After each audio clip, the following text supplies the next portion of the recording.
കർത്താവിന്റെ വലിയ തിരുനാമം മഹത്വപ്പെടുമാറാകട്ടെ. ഇന്ന് രാവിലെ കാലം നമുക്ക് ദൈവസന്നിധിയിൽ കർത്താവിന്റെ സാക്ഷ്യം വഹിപ്പാനും അവനെ ആരാധിപ്പാനും ദൈവം കൂട്ടിവരുത്തിയതായ ദൈവകൃപയെ ഓർത്ത് ഞാൻ കർത്താവിനെ സ്തുതിക്കുന്നു. ദൈവം നല്ലവൻ, ദൈവം വിശ്വസ്തൻ, ദൈവം വാക്ക് പറഞ്ഞാൽ മാറാത്ത ദൈവം. ദൈവത്തിന്റെ വിശ്വസ്തത മേഘങ്ങളോളം എത്തുന്നത് ഓർത്ത് ഞാൻ എന്റെ ദൈവത്തിന് നന്ദി കരയറ്റുന്നു. ഞാൻ ആരുടെയും പേരെടുത്ത് പറയുവാൻ ആഗ്രഹിക്കുന്നില്ല. എല്ലാവരെയും വെൽക്കം ചെയ്ത് കഴിഞ്ഞിരിക്കുകയാണ്. But I just want to say one word. Good to see you, Brother Jinu, and glad to be together with you and worship the Lord this morning. As it is our pattern, ഇനി ഞാൻ മലയാളത്തിലായിരിക്കും സംസാരിക്കുന്നത്. അതുകൊണ്ട് നിങ്ങൾ എന്നോട് കൂടെ പോരണം എന്ന് പ്രത്യേകമായിട്ട് ഓർപ്പിക്കുന്നു. ഇടയ്ക്ക് അല്പം ഇംഗ്ലീഷൊക്കെ പറയാം, സാരമില്ല. അത് തെറ്റാണെന്ന് എനിക്ക് തോന്നുന്നുമില്ല. Praise the Lord. ഇന്ന് രാവിലെ കാലം ദൈവത്തിന്റെ വചനത്തിലേക്ക് നമ്മുടെ ശ്രദ്ധയെ നമുക്ക് തിരിക്കാം. അപ്പോസ്തല പ്രവൃത്തി 2-ാം അധ്യായം അതിന്റെ 24-ാമത്തെ വാക്യം. Acts chapter 2 verse 24. Whom God hath raised up, having loosed the pains of death, because it was not possible that he should be holden of it. ദൈവം മരണഭാസങ്ങളെ അഴിച്ചിട്ട് അവനെ ഉയർത്തെഴുന്നേൽപ്പിച്ചു. മരണം അവനെ പിടിച്ചു വെക്കുന്നത് അസാധ്യമായിരുന്നു. Praise the Lord. ഈ വചനവുമായിട്ട് ഇന്ന് രാവിലെ ഇവിടെ നിൽക്കുമ്പോൾ എന്റെ ജീവിതത്തിലെ അല്ലെങ്കിൽ നമ്മുടെ ഓരോരുത്തരുടെയും ജീവിതത്തിലെ ഏറ്റവും പ്രധാനപ്പെട്ട വിഷയം എന്ന് പറയുന്നത് ഉയർത്തെഴുന്നേറ്റ യേശുക്രിസ്തുവാണ് നമ്മുടെ വിഷയം. Praise the Lord. നാം യേശുക്രിസ്തുവിനെ ആരാധിക്കുകയും മഹത്വപ്പെടുത്തുകയും ചെയ്യുമ്പോൾ നമ്മിൽ കൂടി ദൈവം ആഗ്രഹിക്കുന്ന ഏറ്റവും പ്രധാനപ്പെട്ട വിഷയം എന്ന് പറയുന്നത് ദൈവത്തിന് മഹത്വം കരയറ്റുക എന്നുള്ളതാണ്. As we worship the Lord, as we testify and to be in the worship place, the ultimate aim of our desire, our intention, our motive is to glorify the risen Christ. ആ ഉയർത്തെഴുന്നേറ്റ യേശുക്രിസ്തുവിനെ മഹത്വപ്പെടുത്തുന്ന ഒരു സ്വഭാവത്തിലേക്ക് നമ്മളെ ദൈവം നയിച്ചിരിക്കുമ്പോൾ മഹത്വത്തിന് മറ്റാരും യോഗ്യരല്ല, പുകഴ്ചയ്ക്ക് മറ്റാരും യോഗ്യരല്ല, ഉയർച്ചയ്ക്ക് മറ്റാരും യോഗ്യരല്ല. മഹത്വത്തിനും പുകഴ്ചയ്ക്കും ഉയർച്ചയ്ക്കും കാരണഭൂതൻ ആ ഒറ്റ ഒരു കാരണമുണ്ടെങ്കിൽ അത് യേശുക്രിസ്തു മാത്രമാണ്. Praise the Lord. ഈ രാവിലെ കാലം ഞാൻ ഈ വചനം നിങ്ങളുടെ ശ്രദ്ധയിലേക്ക് കൊണ്ടുവരുമ്പോൾ ആദിമ നൂറ്റാണ്ടിൽ ദൈവസഭ തങ്ങളെ തന്നെ എസ്റ്റാബ്ലിഷ് ചെയ്തപ്പോൾ അവരുടെ സഭാ രൂപീകരണത്തിനും അല്ലെങ്കിൽ ദൈവസഭയെ ദൈവം അവിടെ ആക്കി വെക്കുന്നതിന് കാരണമായി തീർന്നതിന്റെ പിന്നിൽ പ്രവർത്തിച്ച ശക്തി എന്ന് പറയുന്നത്, അതിന്റെ കാരണം എന്ന് പറയുന്നത്, അതിന്റെ റീസൺ എന്ന് പറയുന്നത് മറ്റൊന്നുമായിരുന്നില്ല. അവർ പരിശുദ്ധാത്മാവിൽ നിറഞ്ഞവരായി ദൈവത്തിന് മഹത്വം കൊടുക്കുന്നവരായി തീരുവാൻ കൊണ്ടിടയായി തീർന്നു. 1-ാം അധ്യായത്തിന് മുഴുവൻ വായിച്ചു വരുമ്പോൾ 2-ാം അധ്യായത്തിന്റെ ആദ്യ ഭാഗങ്ങൾ 1 മുതൽ 13 വരെയുള്ള വാക്യങ്ങൾ വായിക്കുമ്പോൾ ജനം ഒരുമിച്ച് കൂടിയിരുന്നു, അവർ ഐക്യബന്ധപ്പെട്ടു, അവർ പ്രാർത്ഥിച്ചു, അവരുടെ മേൽ ദൈവം തന്റെ പരിശുദ്ധാത്മാവിനെ അയച്ചു കൊടുത്തു. അപ്പോൾ ഒരു കാര്യം നാം മനസ്സിലാക്കുന്നു, the first century church was established not on the basis of the power, the authority or any of the influence they had it in any other places, but by the power of the Holy Spirit the church was established. Praise the Lord. Pastor ചോദിച്ചത് ഞാനും ചോദിക്കാം, നിങ്ങൾ എന്റെ കൂടെ ഉണ്ടോ? Praise the Lord. That's not my pattern anyhow. അപ്പോൾ ഇവിടെ നാം കാണുന്നത് ആദിമസഭയ്ക്ക് കാരണമായി പറയുവാൻ, ആദിമസഭയ്ക്ക് അവരുടെ സ്വന്തം എന്ന് പറയുവാൻ, ആദിമസഭയ്ക്ക് അവരുടെ കുത്തക എന്ന് പറയുവാൻ, അവരുടെ സ്വന്തമായി അവർക്ക് എന്തെങ്കിലും പറയാനുണ്ടായിരുന്നെങ്കിൽ, നമ്മൾ ചിലപ്പോൾ ചിലരൊക്കെ ക്ലെയിം ചെയ്തതുപോലെ ഒരു 15 ഏക്കർ സ്ഥലം, സ്നെൽവിലിൽ നല്ലൊരു ആരാധനാ കെട്ടിടം, ഇതൊന്നുമായിരുന്നില്ല ആദിമസഭയുടെ അവരുടെ ക്ലെയിം ചെയ്യുവാൻ അവർക്ക് കഴിഞ്ഞിരുന്നത്. അവർക്ക് ക്ലെയിം ചെയ്യുവാൻ കഴിഞ്ഞിരുന്ന ഒറ്റ കാര്യമേ ഉണ്ടായിരുന്നുള്ളൂ, യേശുക്രിസ്തു.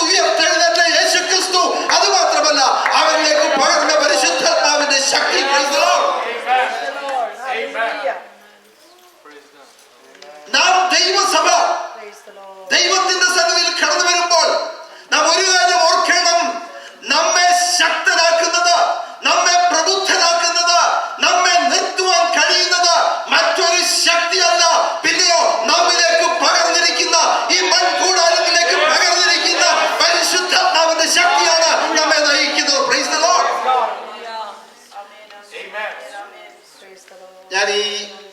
45 ദിവസത്തെ യാത്രയ്ക്ക് തുടങ്ങിയപ്പോൾ അനേകം പ്രതികൂലങ്ങൾ കടന്നു. അപ്പോൾ പ്രതികൂലങ്ങൾ കടന്നു വന്നപ്പോഴൊക്കെയും എൻ്റെ മനസ്സിൽ പറഞ്ഞു, നിനക്ക് എങ്ങനെ അത് ചെയ്യാൻ ഒക്കുന്നേ? ഒരു ദിവസം ഞാൻ എടുത്തുവെച്ച് താഴെ വീണു, ചിരട്ടക്കണ്ണിയൊക്കെ ശരിക്ക് തകർന്നു. അപ്പോൾ നടക്കാനോ പ്രയാസമായി തോന്നി. പെട്ടെന്ന് എൻ്റെ മനസ്സിൽ വന്നു, എങ്ങനെ പോകാൻ കഴിയും? പിന്നെ മറ്റു പല വിഷയങ്ങളുണ്ട്, ഞാൻ അതേക്കുറിച്ചൊന്നും പറയുന്നില്ല. എന്നാൽ എനിക്കൊന്നറിയാം, ഹല്ലേലൂയ, മറ്റാരെയും നോക്കേണ്ട കാര്യമില്ല, മറ്റൊരു ശ്രദ്ധയും നിനക്ക് ആവശ്യമില്ല.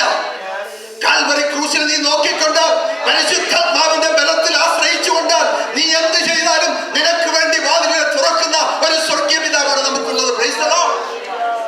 ഇവിടെ ആദിമസഭ അവരുടെ 2-ാം അധ്യായത്തിന്റെ 1 മുതൽ 39 വരെയുള്ള വാക്യങ്ങൾ നാം വായിക്കുമ്പോൾ നമുക്ക് മനസ്സിലാക്കുവാൻ കഴിയുന്നത്, ആദിമസഭ അവരിലേക്ക് ദൈവത്തിന്റെ പരിശുദ്ധാത്മാവിന്റെ വ്യാപാരം കടന്നു വന്നു.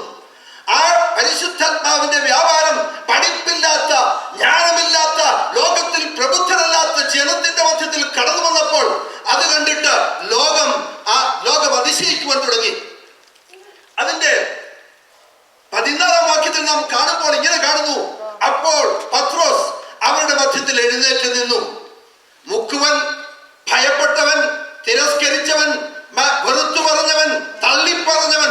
ഇവിടെ ഇതാ ഒരു പത്രോസിന് എഴുന്നേറ്റ് നിന്ന് സന്നിധി സമൂഹത്തോടും സംഘത്തോടും പറയുവാൻ അവനെ ബലപ്പെടുത്തിയ ശക്തി എന്ന് പറയുന്നത് മാനുഷിക ശക്തിയല്ല, പിന്നെയോ ദൈവത്തിന്റെ പരിശുദ്ധാത്മാവിന്റെ ശക്തിയാണ് അവനെ ബലപ്പെടുത്തിയത്. ഇന്ന് പൽക്കാലം ഇവിടെ ഇരിക്കുന്ന ദൈവവേദങ്ങളെ ഞാൻ ഒന്ന് ഓർപ്പിക്കട്ടെ, നമ്മെ ബലപ്പെടുത്തുന്നത്, നമ്മെ ശക്തീകരിക്കുന്നത്, നാം മുൻപോട്ട് പോകുവാൻ നമ്മെ ബലപ്പെടുത്തുന്ന ശക്തി എന്ന് പറയുന്നത് ഈ ലോകത്തിന്റെ യാതൊരു ശക്തിക്കും സാധ്യമല്ല. എന്നാൽ എന്നെ ശക്തനാക്കുന്നവൻ മുഖാന്തരം ഞാൻ സകലത്തിനും മതിയാവുന്നെന്ന് പറഞ്ഞുകൊണ്ട് മുൻപോട്ട് പോകുന്ന ഒരു ദൈവവേദന്റെ ജീവിതത്തിൽ ദൈവം അത്ഭുതങ്ങളാലും വീര്യപ്രവൃത്തികളാലും നടത്തുമോ? Can you say a big amen to that? Hallelujah. It is the first century church when they were filled with the power of the Holy Spirit, when they were endued with the power, when they had the authority was received not from human being, not from the human government, but from the heavenly government, heavenly Father. They were authorized to do the ministry. Praise the Lord. ഇവിടെ പത്രോസ് എഴുന്നേറ്റ് നിന്ന് പറയുമ്പോൾ എന്താണ് പറയുന്നത്? അതിന്റെ 14-ാം വാക്യം വായിച്ചിട്ട്, അപ്പോൾ പത്രോസ് 11 പേരോടുകൂടെ നിന്നുകൊണ്ട് ഉറക്കെ അവരോട് പറഞ്ഞത്, യഹൂദ പുരുഷന്മാരും യെരൂശലേമിൽ പാർക്കുന്ന എല്ലാവരുമായുള്ളവരെ, ഇത് നിങ്ങൾ അറിഞ്ഞിരിക്കട്ടെ, എന്റെ വാക്ക് ശ്രദ്ധിച്ചുകൊള്ളുവിൻ. നിങ്ങൾ ഊഹിക്കുന്നത് പോലെ ഇവർ ലഹരി പിടിച്ചവരല്ല. പകൽ ഞാൻ ആ വിഷയങ്ങളെ കുറിച്ചോ അല്ലെങ്കിൽ തിയോളജിക്കൽ വിഷയങ്ങളെ കുറിച്ച് പറയുവാനല്ല ഞാൻ ഇവിടെ ആഗ്രഹിക്കുന്നത്. നിങ്ങളുടെ ശ്രദ്ധയിലേക്ക് കൊണ്ടുവരാൻ ആഗ്രഹിക്കുന്ന വിഷയം എന്ന് പറയുന്നത്, ദൈവസഭയുടെ സമ്പത്ത് എന്ന് പറയുന്നത് മറ്റൊന്നുമല്ല, ദൈവം തന്റെ സഭയ്ക്ക് വേണ്ടി പകർന്നു കൊടുത്തിരിക്കുന്ന പരിശുദ്ധാത്മാവിന്റെ ശക്തിയാണ്. Price the Lord. അത് മനസ്സിലാക്കി ദൈവസഭ മുമ്പോട്ട് പോകുമ്പോൾ, ഞാൻ ഈ പരിശുദ്ധാത്മാവിന്റെ ശക്തി എന്നൊക്കെ പറയുമ്പോൾ don't misunderstand when we talk about the power of the Holy Spirit. Don't think that when we say some few words in the other tongues, that is not what I'm referring to. I'm referring the power and the authority and the after effect of the power of the Holy Spirit. Praise the Lord. പരിശുദ്ധാത്മാവിന്റെ ശക്തി ലഭിച്ച പത്രോസും യോഹന്നാനും അപ്പോസ്തലന്മാരും എഴുന്നേറ്റ് നിന്ന് സംസാരിക്കുമ്പോൾ അവർക്ക് ഭയം പോയി. പ്രിയപ്പെട്ടവരെ, എന്നോട് ഇന്നലെ ഒരു സഹോദരൻ ചോദിച്ചു, എങ്ങനെ അവിടെയൊക്കെ പോകുന്നത്? ബംഗ്ലാദേശിലൊക്കെ പോയാൽ വിഷയങ്ങളൊക്കെ വളരെ മോശമല്ലയോ? പ്രത്യേകിച്ച് ഇറാഖിലെ അവിടുത്തെ വീഡിയോ ഒക്കെ കണ്ടു കഴിഞ്ഞപ്പം ഭയം തോന്നുന്നുള്ള വിഷയം ആർക്കും ഭയം തോന്നും. ഹല്ലേലൂയ. എന്നാൽ തികഞ്ഞ സ്നേഹം ഭയത്തെ പുറത്താക്കി കളയുന്നു. ഇന്ന് രാവിലെ ഒരു കാര്യം ഓർത്തുകൊള്ളണം, നിന്റെ യേശുവുമായിട്ടുള്ള ബന്ധം, നിന്റെ യേശുവിനോടുള്ള സ്നേഹം, യേശുവുമായിട്ടുള്ള അഭേദ്യ ബന്ധത്തിലേക്ക് നാം ആയി കഴിഞ്ഞു കഴിയുമ്പോൾ സകല ഭയങ്ങളെയും അവൻ മാറ്റിത്തരും. അവൻ നമ്മിലേക്ക് പകർന്നിരിക്കുന്ന പരിശുദ്ധാത്മാവിന്റെ ശക്തി നമ്മെ മുൻപോട്ട് ഓടുവാൻ പ്രേരിപ്പിക്കുന്ന ശക്തിയാണ്. പ്രിയപ്പെട്ടവരെ, price the Lord. The power of the Holy Spirit, when it is come upon us, where every fear will go, every agony will go, every terrible situation will go, because we are not controlled by our own egos, but by the Holy Spirit. Praise the Lord. പരിശുദ്ധാത്മാവിന്റെ ശക്തിയുടെ അളവറ്റ വലിപ്പം വന്നു കഴിഞ്ഞപ്പോൾ ഈ പത്രോസും യോഹന്നാനും അവന്റെ കൂടെയുള്ള 11 പേരും കൂടെ അവർ എഴുന്നേറ്റ് നിന്ന് അവര് പറഞ്ഞതെല്ലാം വിവരിപ്പാനൊന്നും സമയമില്ല. എന്നാൽ അതിന്റെ 17-ാം വാക്യത്തിൽ ഇങ്ങനെ വായിക്കുന്നു: അന്ത്യകാലത്ത് ഞാൻ സകല ജഡത്തിന്മേലും എന്റെ ആത്മാവിനെ പകരും. നിങ്ങളുടെ പുത്രന്മാരും പ്രവചിക്കും. നിങ്ങളുടെ യൗവനക്കാർ ദർശനങ്ങളെ ദർശിക്കും. നിങ്ങളുടെ വൃദ്ധന്മാർ സ്വപ്നങ്ങളെ കാണും. എന്റെ ദാസന്മാരുടെ മേലും ദാസിമാരുടെ മേലും. Price the Lord. ഞാൻ അത് വായിക്കുമ്പോൾ പ്രത്യേകം ഓർക്കാറുണ്ട്. ഈ ദാസൻ എന്ന് പറഞ്ഞൊന്നും വിട്ടില്ല.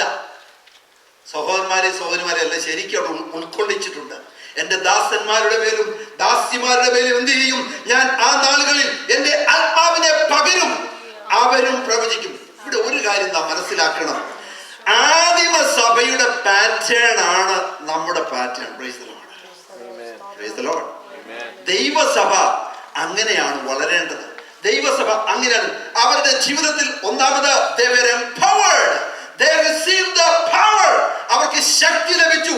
രണ്ടാമത് നോക്കുമ്പോൾ 2-ാം അധ്യായം 40 മുതൽ 41 വരെയുള്ള വാക്യങ്ങൾ വായിക്കുമ്പോൾ അവിടെ നാം കാണുന്നത് they were established as a church, not by the power of their own, but by the power of the Holy Spirit.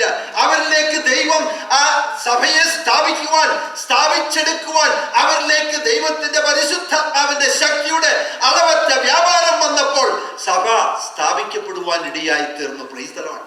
ഈ നാളുകളിൽ നമ്മുടെ സഭയെ ദൈവം ഒരു ആദിമ സഭയുടെ പാറ്റേണിലേക്ക് നടത്തിയിട്ട് ആദിമ സഭയുടെ ദർശനത്തിലേക്കും അതിൻ്റെതായ ഉത്തേജനത്തിലേക്ക് നടത്തിയിട്ട് നാം മുൻപോട്ട് പോയാൽ ദൈവം നമ്മെ സഹായിക്കും എന്നുള്ളതിന് യാതൊരു 2-ാം അധ്യായം അതിന്റെ 40-ാം വാക്യത്തിൽ നാം വായിക്കുമ്പോൾ 1-ാം ഭാഗത്ത് കാണുന്നത് they were a people who were preaching the gospel of Jesus Christ.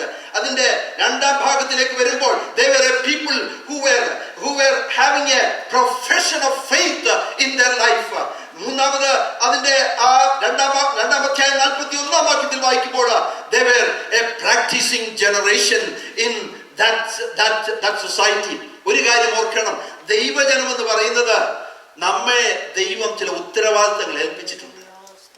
ഈ ഉത്തരവാദിത്തങ്ങൾ നാം നടത്തിക്കൊണ്ടു പോകുമ്പോൾ നമ്മുടെ ക്രിസ്തീയ ജീവിതത്തിന്റെ മാർമികത നാം മനസ്സിലാക്കി കഴിയുമ്പോൾ നാം മനസ്സിലാക്കേണ്ട ഒരു കാര്യം, നാം ഒരു പ്രീച്ചിങ് കമ്മ്യൂണിറ്റി ആയിരിക്കണം.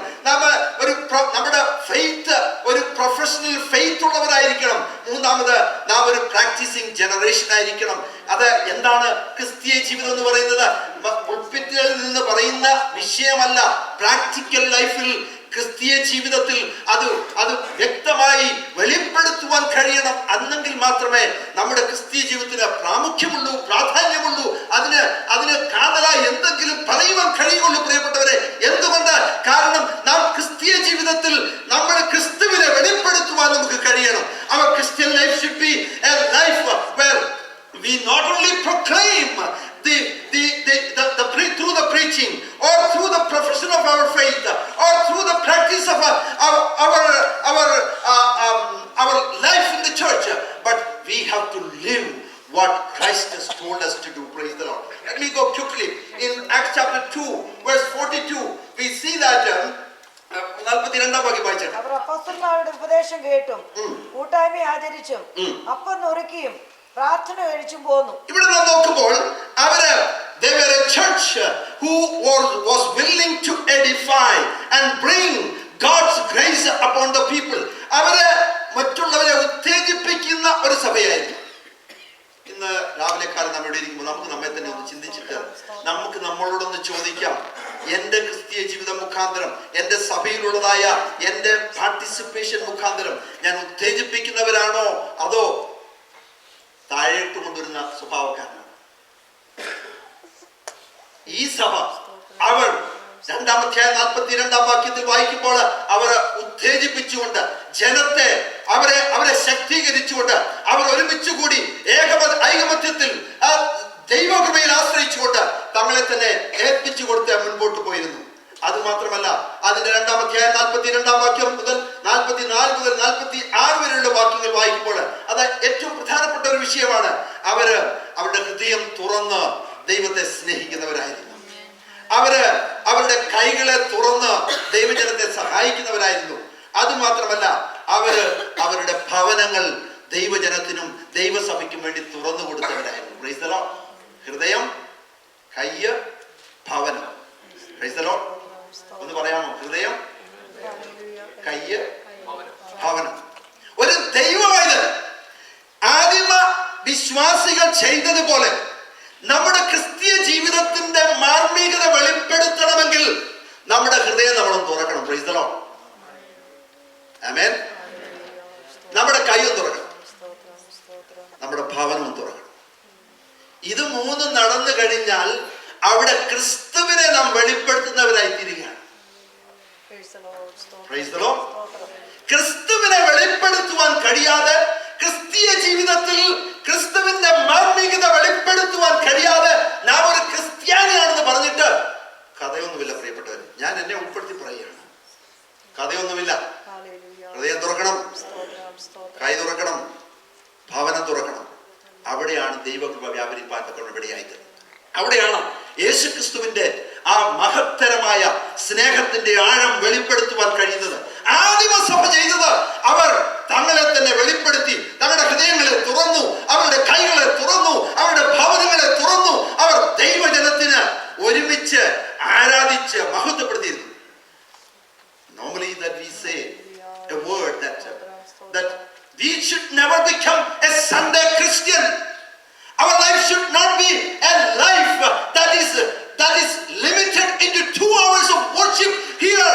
I'm telling you, our call, our ministry, our desire, our intention, our journey should be on the way that we should open our hearts, open our hands, open our mind, and then move on. There we will see God's grace in the church. Praise the Lord. Hallelujah. ആദിമസഭ അങ്ങനെ ചെയ്തു. ഭവനം തുറന്നു, ഹൃദയം തുറന്നു, കൈ തുറന്നു. ഈ ദിവസങ്ങളില് Calvary assembly, I wanted to tell you, let us open our hearts. Let us open our hands. Let us open our homes for the glory of God. Praise the Lord. Praise the Lord. ഇവിടെ നിലനിൽക്കുന്ന ആഗ്രഹം നമ്മൾ പറയാറുണ്ട്. പക്ഷെങ്കിൽ പലപ്പോഴും നമ്മുടെ ഭവനമാണ് ഏറ്റവും പ്രധാനം. ദൈവജനമേ, 10, 25, 30 പേര് വീട് വന്ന് ആരാധിക്കട്ടെ. അത് ഭവനത്തിന് മഹത്വമാ, ഭവനത്തിന് അത് അനുഗ്രഹമാ. തുറന്നു കൊടുക്കുക. ദൈവം നിങ്ങളെ അനുഗ്രഹിക്കുമെന്നുള്ളതിന് യാതൊരു സംശയമില്ല. രാമൻ പറയാമോ? നല്ല രാമൻ പറയാമോ? Price the Lord. ഇവിടെ ആദിമസഭ ചെയ്തെന്ന് പറയുന്നത് അവര് ഹൃദയം തുറന്നു, കൈകളെ തുറന്നു, തങ്ങളുടെ വീടുകളെ തുറന്നു, അവർ മുൻപോട്ട് പോയി. അത് മാത്രമല്ല, ഈ സഭ അവരുടെ ക്രിസ്തീയ ജീവിതത്തിൽ അവര് തങ്ങളെ തന്നെ പ്രതിഫലിപ്പിക്കുന്നവരായിരുന്നു. തങ്ങളെ തന്നെ, അതായത് അവരുടെ സ്വയത്തെ അല്ല, അവരുടെ സ്വന്തമായ എബിലിറ്റി അല്ല, അവരുടെ സ്വന്തമായ പണത്തിന്റെ ആ കൊഴുപ്പിനെ അല്ല, അവരുടെ സ്വന്തമായ പ്രൗഢിയല്ല, പിന്നെയോ അവരുടെ വിശ്വാസത്തെ പ്രചരിപ്പിക്കുകയും അതുമാത്രമല്ല അത് പ്രതിഫലിപ്പിക്കുകയും ചെയ്യുന്ന ഒരു സ്വഭാവക്കാരായിരുന്നു ആദിമസഭ. Praise the Lord. ക്രിസ്തീയ ജീവിതം എന്ന് പറയുന്നത് it is not a performing arena. There may be persecution, there may be accusations, there may be things that will come against you, but ultimately when you look unto Christ, you become a fool for Christ. God will raise you up. God will raise you up in such a manner that people will be amazed how it happened. Praise the Lord. ഇവിടെ പത്രോസ് എഴുന്നേറ്റ് പ്രസംഗിച്ചു. പത്രോസ് ശക്തമായി തന്റെ ദൂത് പറഞ്ഞു. എന്നാൽ അവിടെ നാം ഒരു കാര്യം കാണുന്നു. 24 വാക്യത്തിൽ നാം വായിച്ചത് എന്താണ്? ദൈവമോ മരണവാസങ്ങളെ അഴിച്ചു. Praise the Lord. ദൈവമോ മരണവാസങ്ങളെ അഴിച്ചിട്ട് അവനെ ഉയർത്തെഴുന്നേൽപ്പിച്ചു. ഇന്ന് രാവിലെ നാം ഇവിടെ ഇരിക്കുന്നത് മറ്റൊന്നും കാണാനല്ല, മറ്റൊന്നും കേൾക്കുവാനല്ല. എനിക്ക് എന്തെങ്കിലും പറയാനുണ്ടെങ്കിൽ യേശുക്രിസ്തു അല്ലാതെ മറ്റൊന്നുമില്ല. നമുക്ക് എന്തെങ്കിലും ഉയർത്തുവാനുണ്ടെങ്കിൽ യേശുക്രിസ്തു അല്ലാതെ മറ്റൊന്നുമില്ല. ഇവിടെ പത്രോസ് എഴുന്നേറ്റ് സംസാരിക്കുമ്പോൾ പറയുന്നത് അവൻ മരിച്ചു, അടക്കപ്പെട്ടു, എന്നാൽ മരണവാസ മരിച്ചു. Praise the Lord. Hallelujah. ദൈവമേ, ഇന്ന് രാവിലെ കാലം when we sit in the presence of God, when we think about our life, we were under the bondage of sin, we were under the clutches of Satan, we were going through disobedience and the filthy things of this world. But hallelujah, the risen Christ has come into our life and he has given life in abundance, that we could proclaim the goodness of the Lord in the coming days, so that our life will be enriched, our life will be a vessel of honor, where we will be able to proclaim the good news of Jesus Christ. ഇവിടെ മരണവാസങ്ങളെ അഴിച്ചിട്ട് അവരെ എന്ത് ചെയ്തു? ഉയർത്തെഴുന്നേൽപ്പിച്ചു. അടുത്തതാണ് എന്നെ വളരെ ശക്തീകരിച്ച് കഴിഞ്ഞ ദിവസങ്ങളൊക്കെയും എന്നെ ശക്തീകരിച്ചത് ഒരു വചനമാണ്. മരണം അവനെ പിടിച്ചു വെക്കുന്നത് അസാധ്യമായിരുന്നു. മരണം അവനെ പിടിച്ചു വെക്കുന്നത് അസാധ്യമായിരുന്നു. റോമ ഗവൺമെന്റിന്റെ മുദ്രയ്ക്ക് സാധ്യമല്ല, വലിയ കല്ലുരുട്ടി വെച്ചതിന് സാധ്യമല്ല, ആ ഹെവി ലോക്കിന് സാധ്യമല്ല. എന്നാൽ അതിനെല്ലാം മാറ്റിക്കൊണ്ട് അവൻ ഉയർത്തെഴുന്നേറ്റ യേശുക്രിസ്തുവാണ്. Price the Lord. ഇവിടെ മരണം അവനെ പിടിച്ചു വെക്കുന്നത് അസാധ്യമായിരുന്നു. ഞാൻ അതിനോടുള്ള ബന്ധത്തിൽ ഞാൻ ഈ കഴിഞ്ഞ ദിവസങ്ങളൊക്കെയും ചിന്തിച്ചപ്പോൾ എനിക്ക് ദൈവാത്മാവനെ ശക്തീകരിച്ച ഒരു ഭാഗം, മരണം അവനെ പിടിച്ചു വെക്കുവാൻ കഴിഞ്ഞില്ലെങ്കിൽ എൻ്റെ പ്രശ്നങ്ങളെ ഹല്ലേലൂയ പിശാചിന്, സാത്താന്, എൻ്റെ വൈരിക്ക് അവിടെ പിടിച്ചു വെക്കുവാൻ കഴിയുകയില്ല. കാരണം മരണത്തെയും പാതാളത്തെയും ജയിച്ച ഒരു യേശു എൻ്റെ കൂടെയുണ്ട്, നിന്റെ കൂടെയുണ്ട്. നിന്റെ പ്രശ്നം എന്ത് തന്നെ ആയിക്കൊള്ളട്ടെ, നിന്റെ പ്രതികൂലം എന്ത് തന്നെ ആയിക്കൊള്ളട്ടെ, നിന്റെ രോഗം എന്ത് തന്നെ ആയിക്കൊള്ളട്ടെ, നിന്റെ ജീവിതത്തിലെ പ്രശ്നങ്ങൾ എന്ത് തന്നെ ആയിക്കൊള്ളട്ടെ, എന്നാൽ പ്രശ്നങ്ങൾക്കപ്പുറമായിട്ട് ഉയർത്തെഴുന്നേറ്റ ഒരു നസറേയനായ യേശു നിനക്ക് വേണ്ടി വാതിൽ തുറക്കുവാൻ ശക്തനായ ദൈവമാണ്. Price the Lord. ഹല്ലേലൂയ.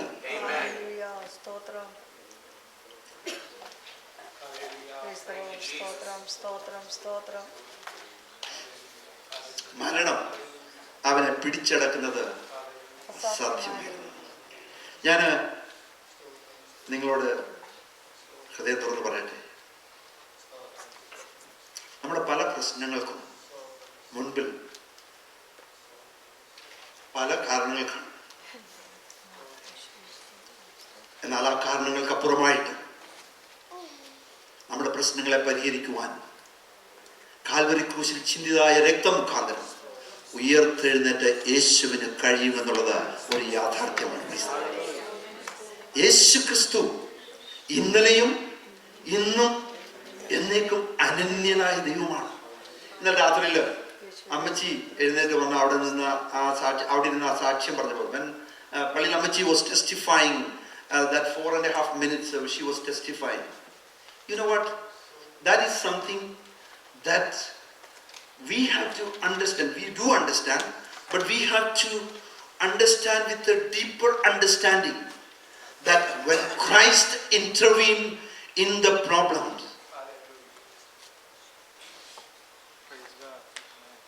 നമ്മുടെ പ്രശ്നത്തിനെല്ലാം പരിഹാരമായി തീരും. ഞാൻ വിശ്വസിക്കുന്നത് നമ്മുടെ ക്രിസ്തീയ ജീവിതത്തിൽ നാം പ്രശ്നങ്ങൾ കൂടെ കടന്നു പോകുമ്പോൾ ഒരു ബ്രേക്ക് ത്രൂ ജീവിതത്തിൽ ദൈവം കൊണ്ടുതരും. ഞാൻ വിശ്വാസത്താൽ അനേക ബ്രേക്ക് ത്രൂ എൻ്റെ വ്യക്തിപരമായ ജീവിതത്തിൽ കാണുകയാണ്.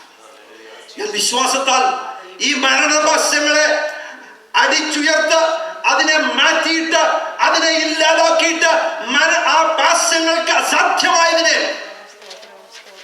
സാധ്യമാക്കിയ യേശുവിന്റെ സാന്നിധ്യം എന്റെയും നിന്റെയും കൂടെ ഉണ്ടെങ്കിൽ ഞാൻ ഒന്ന് പറയട്ടെ, നിന്റെ പ്രശ്നങ്ങൾ എന്ത് തന്നെ ആയിക്കൊള്ളട്ടെ, അതിനപ്പുറത്ത് പ്രവർത്തിക്കുന്ന യേശു, ഉയർത്തെഴുന്നേറ്റ യേശു നിനക്ക് വേണ്ടി പ്രവർത്തിക്കും എന്നുള്ളതിന് യാതൊരു സംശയമില്ല.